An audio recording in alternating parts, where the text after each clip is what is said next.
Israel's construction minister announced plans for the building of 300,000 settlement housing units in occupied East Jerusalem, file, EPA.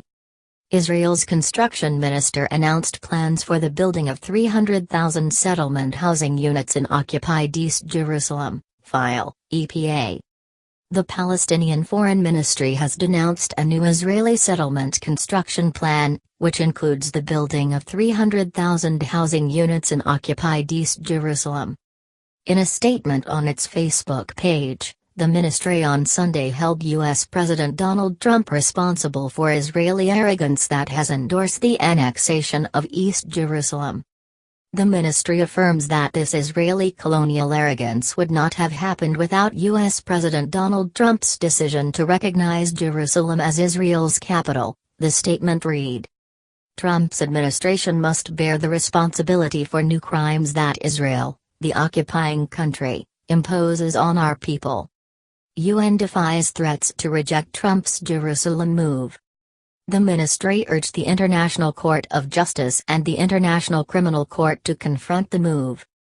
According to Israeli media, the country's Minister of Housing and Construction Yoav Gallant announced the launching of a campaign to promote the building of the new settlement units. Israel's Channel 10 said the planned construction was part of the so-called Greater Jerusalem Bill, which aims to annex illegal settlements in the occupied West Bank to the Israeli-defined boundaries of the city of Jerusalem.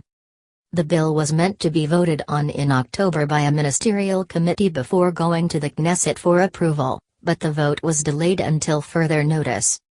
If passed, the bill would annex to the municipal boundaries of Jerusalem the three major mega-settlement cities of Ma'ale Adumim, Givat Zaif, and Gush Etzion, which together house around 140,000 Israelis. It would add the Israelis who live there to the population of Jerusalem, thus allowing them to vote in local elections.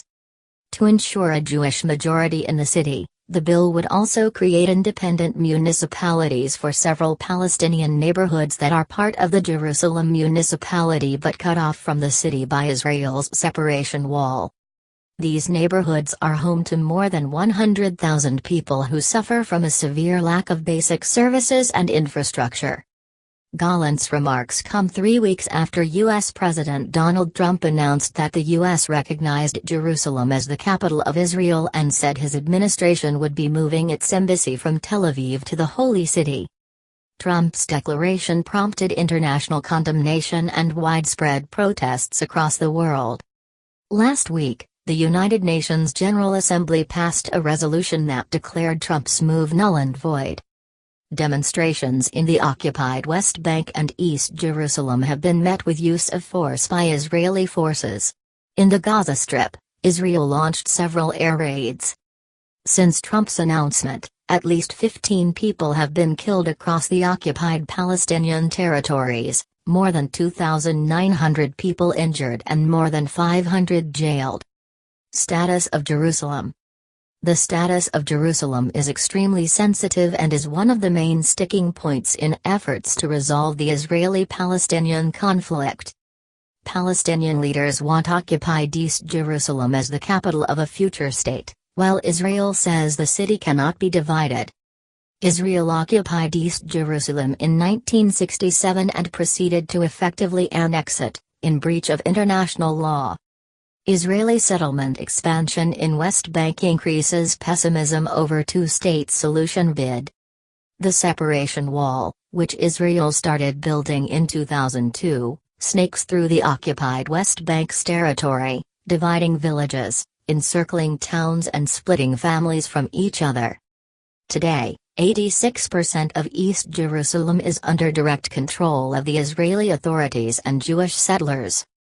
Around 200,000 settlers live in settlements that have been mostly built either entirely or partially on private Palestinian property. Of that number, 2,000 settlers live in the midst of Palestinian neighborhoods under army protection.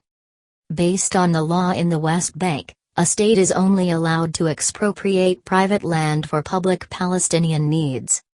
Israel uses this law, however, to confiscate private land for building Jewish-only settlement roads, connecting them with one another and to Israel.